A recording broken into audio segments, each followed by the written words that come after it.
Welcome. In this video, I will show you how I turn a broken outdoor solar light into a bright outdoor and studio light using only common materials I already had available. I started by cutting a 110mm PVC pipe to a suitable length, then cut it open and heated the plastic so I could flatten it. After that, I opened the solar light and salvaged the parts needed for this project.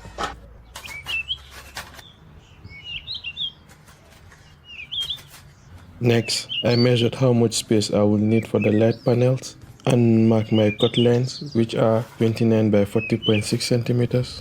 I then cut out the first piece, use it as a template, mark another outline, and repeated the cut. I then glued pieces of plywood onto the PVC so I could mount the lights on them. This is important because the LEDs can get warm after running for a while, so it is better not to mount them directly on the PVC.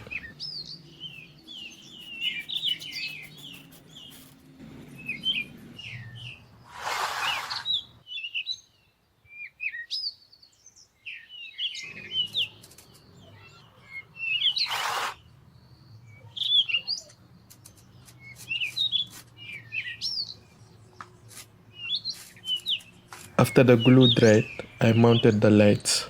I will explain about the middle light panel shortly.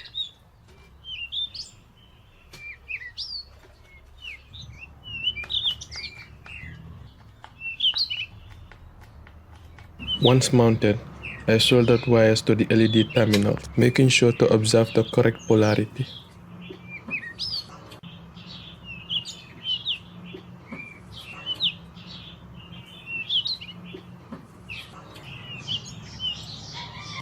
To test the wiring, I connect all the positives together and all the negatives together to form a parallel connection. Then temporarily connected them to the battery pack we are about to make. The lights turned on, so now let's make the battery pack.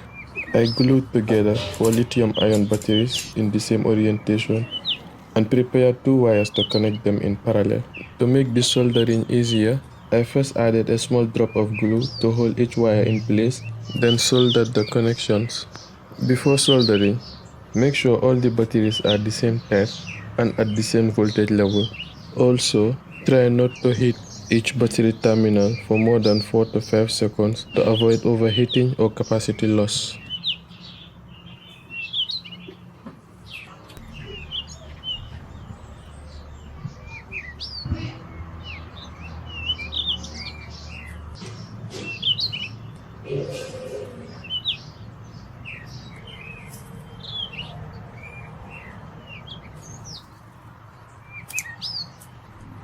After soldering, I removed the temporary glue and wrapped the entire pack with electrical tape for insulation.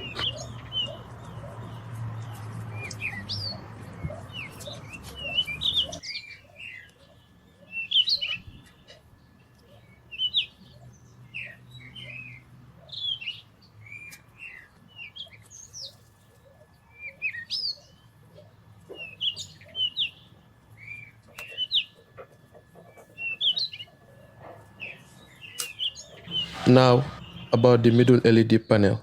I salvaged it from a common solar LED light like this one, and my main reason for that is the 2 main panels were very cool white, so I added this warmer panel to balance the overall color temperature. Now all these different colors have a common anode. To select a particular color, you will have to connect the cathode of that color to the battery negative. And since I wanted yellow or warm white, I soldered a wire to the terminal labeled Y.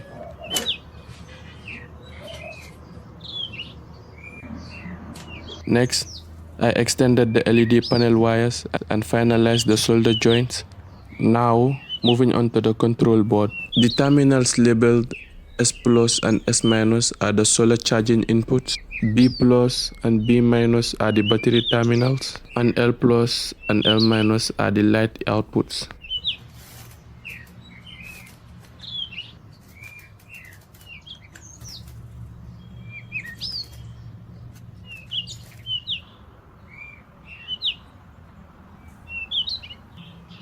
I pre-tin all terminals and soldered the LED panels to L plus and L minus, again making sure polarity was correct. I then soldered wires to a female DC jack.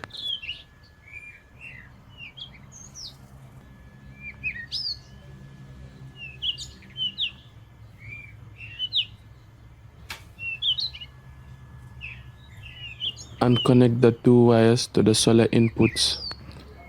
This allows a 5V or 6V DC charger to act like a solar panel.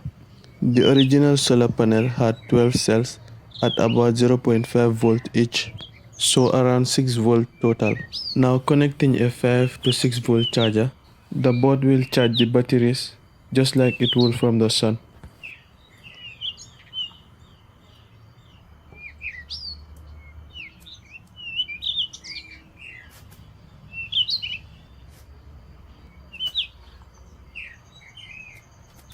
After that, I glued the battery pack into place.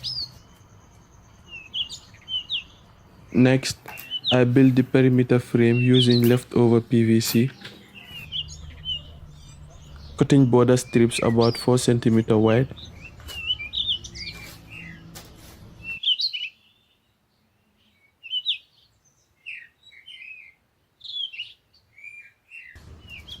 I then mounted the charging port and marked an outline for it on one of the side pieces.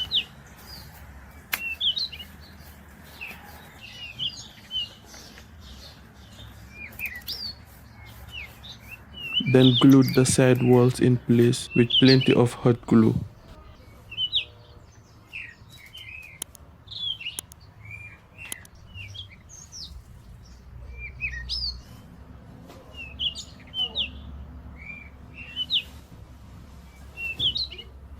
Before gluing the last side piece, I fixed the control board in place and then drilled two small holes, one for the on-off switch and the other for the indicator charge LED.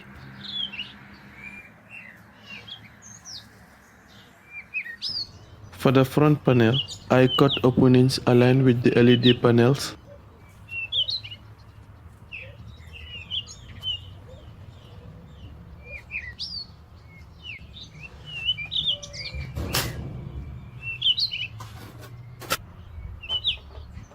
Then I disassembled an old monitor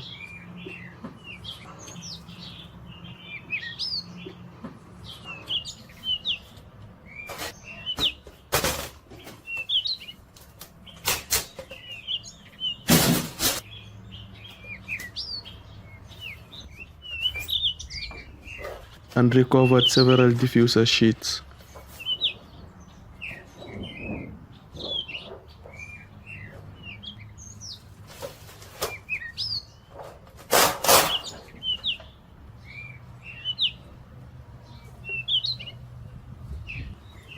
After testing them, I chose the one that produced the most even light.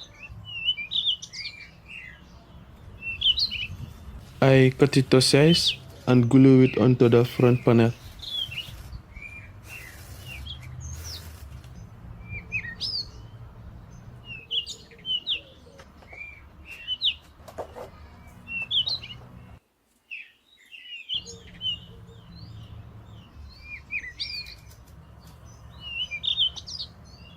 I then added small PVC support tabs inside the frame.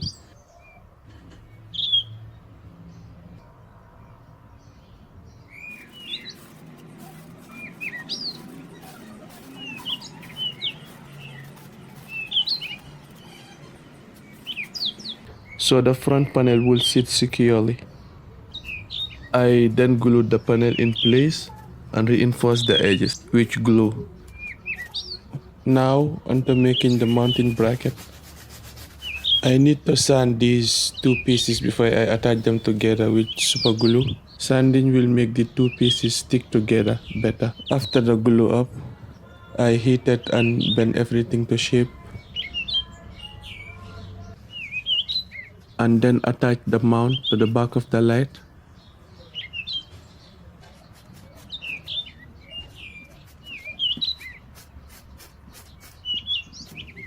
I then drill screw holes for mounting the light to a stand.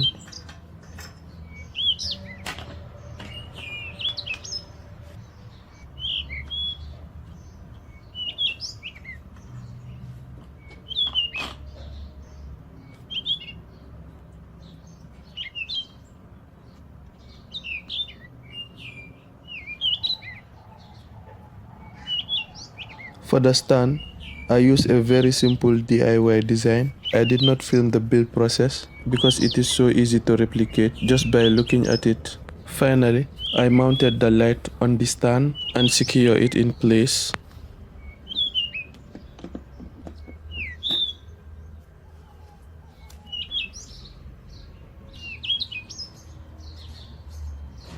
Now before we do the brightness test, let's connect in a 5V DC charger. The charge indicator lit up, confirming that the charging works. Now for the brightness test. Now it goes without saying that the light is very bright.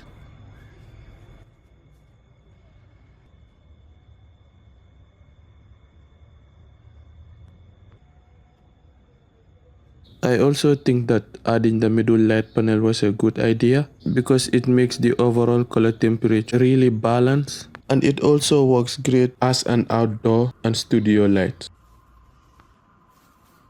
If you did enjoy this project, then please like the video, subscribe to the channel, and also turn on notifications so you don't miss out on my future projects. Thank you so much for watching, and with that, peace.